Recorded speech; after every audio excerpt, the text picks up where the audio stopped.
With a new game in the works and a new anime due for this upcoming season, there's no better time to take a look at Flare's Kyouko from the Danganronpa series. This is my first figure from Flare, but if this is any indication of the quality for the rest of their figures, it probably won't be the last.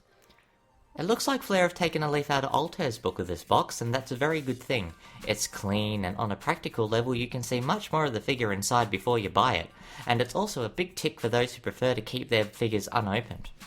There are plenty of reasons why this figure caught my eye, but overall I think the big reason is because this is a very different depiction of Kyouko. She looks much more mature and adult than a lot of her other figures, and I think this may be due in part to her colours, which are wonderfully subdued, and at least to me are more faithful to those that are actually in the game.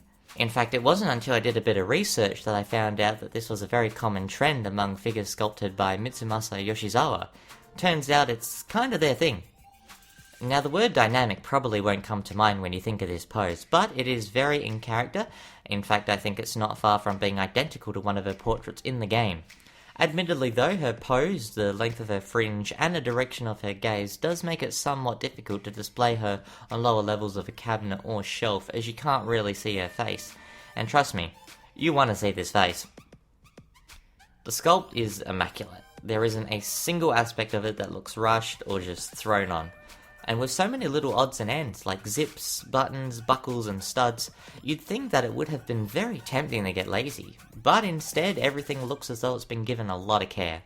In fact, I was just trying to pinpoint one particular aspect of the sculpt to talk about, whether it be the skirt, the boots, the hair, the face, her jacket.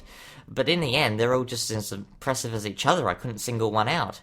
I've seen some people comment that her ears look a bit strange, and while I kinda see where they're coming from, especially since ears aren't something that we've seen on a lot of figures, female ones especially, I think they're perfectly fine. I mean, they definitely should not be considered a deal breaker. Now, typically this isn't a base that I'd be a massive fan of. After all, it is just a circular piece of black and white plastic with the series' name on it, and that's pretty much as boring as you can get, right? Well, I'm willing to make a small exception here because the black and white colour scheme complements the colour of Kyouko herself very well, and it's only appropriate with Monokuma also being there.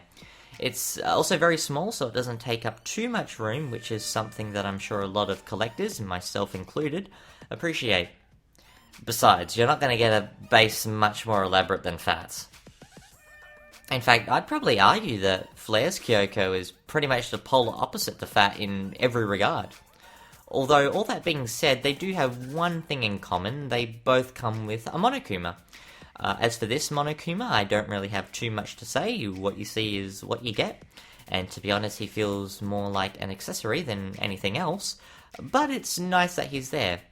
It's also a really nice touch that Flare decided to keep him separate from Kyouko, so he has his own little separate base. So if you didn't want to display Monokuma and you wanted Kyouko all by herself, it's not going to look like there's, a piece of a greater figure missing.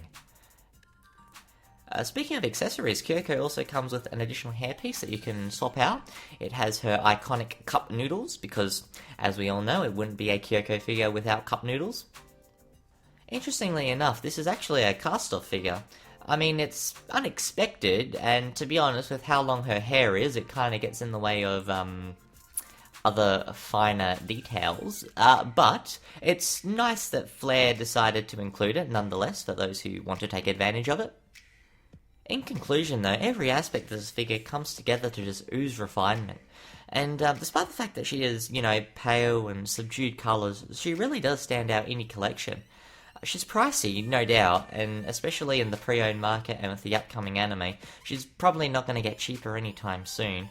But regardless, for any Danganronpa fan, especially if you're a fan of Kyouko and this more mature look, I would definitely keep an eye out for this figure because it is a must-get. Thanks very much for watching, have a great day, and happy collecting!